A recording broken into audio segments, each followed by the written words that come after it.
ಶ್ರೀನಿವಾಸಪುರ ಠಾಣೆಯ ವ್ಯಾಪ್ತಿಯಲ್ಲಿ ಸೋಮಯಾಜಪಲ್ಲಿಯಲ್ಲಿ ನಡೆದಂತಹ ಕೊಲೆ ಪ್ರಕರಣದಲ್ಲಿ ಇಬ್ಬರು ಆರೋಪಿಗಳನ್ನು ನಾವು ದಸ್ತಗಿರಿ ಮಾಡಿದ್ದು.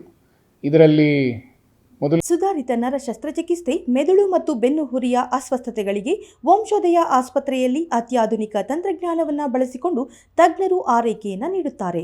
ಹೆಚ್ಚಿನ ಮಾಹಿತಿಗಾಗಿ ಸಂಪರ್ಕಿಸಿ 7277072770 ಅಥವಾ 9141106665. ಅವನು ಶ್ರೀಮೂರ್ತಿ ಮತ್ತು ಅವನ ಅಣ್ಣನಾದಂಥ ಶಿವಶಂಕರ್ ಇಬ್ಬರನ್ನ ನಾವು ದಸ್ತಗಿರಿ ಮಾಡಿಕೊಂಡಿದ್ದೀವಿ.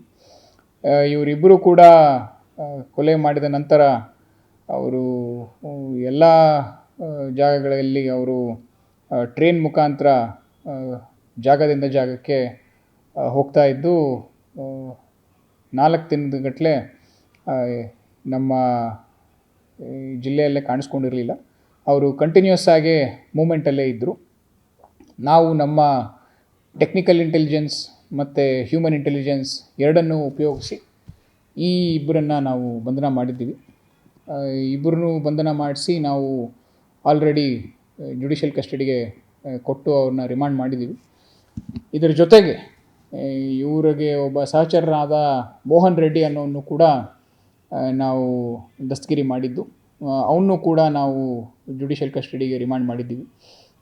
ಈ 3 ಜನ ಏನು ಕೊಲೆಯಲ್ಲಿ ಪಾತ್ರಧಾರಿಗಳಾಗಿದ್ದಾರೆ ಅವರು ಈ ಮುಖ್ಯವಾಗಿ ಆ ದಿನ ಏನು ಕೊಲೆ ಆದ ದಿನ ಮಧ್ಯಾಹ್ನ ಒಂದು ಬಾರಿನಲ್ಲಿ ಜಗಳ ಆಗುತ್ತೆ. ಮೊದಲನೇದಾಗಿ ದುಡ್ಡಿನ ವಿಚಾರವಾಗಿ ಜಗಳ ಆಗುತ್ತೆ.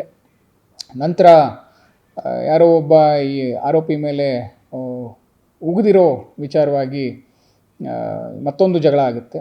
ಇದನ್ನು ಕೇಳೋದಕ್ಕೆ ಯಾರು ಮೃತ ಇರ್ತಾನೆ ಅವನು ಫೋನಲ್ಲಿ ಈ ಆರೋಪಿ ಜೊತೆ ಮಾತಾಡಿ ಅಲ್ಲಿ ಮತ್ತೊಮ್ಮೆ ವಾಗ್ವಾದ ಆಗಿ ಸಾಯಂಕಾಲ ಅವರು ಬಸ್ ಸ್ಟ್ಯಾಂಡ್ ಬಳಿ ನೀನು ಬಾ ಅಂತ ಹೇಳಿ ಈ ಯಾರು ಅಕ್ಯೂಸ್ಡ್ ಇರ್ತಾನೆ ಅವ್ನು ಕರೆಸ್ತಾನೆ. ಅವನ್ನ ಕರೆಸಿ ಅವನ ಮೇಲೆ ಈ ಮಾರಣಾಂತಿಕ ಹಲ್ಲೆಯನ್ನು ಮಾಡಿ ಅವನಿಗೆ ಚಾಕು ಹಾಕಿ ಸಾಯಿಸ್ತಾನೆ ಅವನು.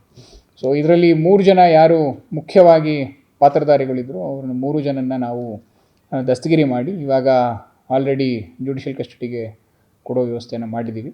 ಬರುವ ದಿನಗಳಲ್ಲಿ ಮತ್ತಿತರರು ಯಾರಾದರೂ ಇದರಲ್ಲಿ ಇನ್ವಾಲ್ವ್ ಇದ್ದರು ಅಂದರೆ ಅವ್ರ ಮೇಲೂ ಕೂಡ ನಾವು ಕಾನೂನಾತ್ಮಕ ಕ್ರಮವನ್ನು ಜರುಗಿಸ್ತೀವಿ. ಇದರಲ್ಲಿ ಇವನು ಯಾರು ದುಡ್ಡು ತೊಗೊಂಡಿದ್ದ ಅವನು ಪರವಾಗಿ ಮೀಡಿಯೇಟ್ ಮಾಡೋದಕ್ಕೆ ಮೊದಲನೇದಾಗಿ ಇವನು ಹೋಗ್ತಾನೆ. ಅದ್ರ ಜೊತೆಗೆ ಯಾರು ಅಲ್ಲಿ ಉಗುಳ್ತಾರೆ ಅವನ ಮೇಲೆ ಅವನ ಪರವಾಗ್ಲೂ ಇವನೇ ಹೋಗ್ತಾನೆ. ಸೊ ಎಲ್ಲ ಇಬ್ಬರು ಒಂದೇ ಹಳ್ಳಿಯವರಾಗಿರೋದ್ರಿಂದ ಅವ್ರ ಪರವಾಗಿ ಅವರೆಲ್ಲ ರಿಲೇಟಿವ್ಸು ಫಾರ್ ಆಫ್ ರಿಲೇಟಿವ್ಸ್ ಆಗಿರೋದ್ರಿಂದ ಈ ಮೃತ ಅವ್ರ ಪರವಾಗಿ ಹೋಗಿ ಅಲ್ಲಿಂದ ಈ ಜಗಳ ಶುರುವಾಗಿ ನಂತರ ಕೊಲೆಯಾಗಿ ಅದು ಅಂತ್ಯ ಆಗಿದೆ. ಇವ್ರ ಮೇಲೆ 2022ರಲ್ಲಿ ಒಂದು simple hurt case along with ಅಟ್ರಾಸಿಟಿದು ಇದೆ. ಅದು ಆಲ್ರೆಡಿ ನ್ಯಾಯಾಲಯದಲ್ಲಿ ಅದು ಖುಲಾಸೆ ಆಗಿದೆ. ಇವ್ರಿಗೆ ಆ ಒಂದು ಕೇಸಲ್ಲಿ ಇವ್ರದ್ದು ಇನ್ವಾಲ್ವ್ಮೆಂಟ್ ಇದೆ, ಇವನ್ನ ತಮ್ಮಂದು ಇನ್ವಾಲ್ವ್ಮೆಂಟ್ ಇದೆ ಇದರಲ್ಲಿ.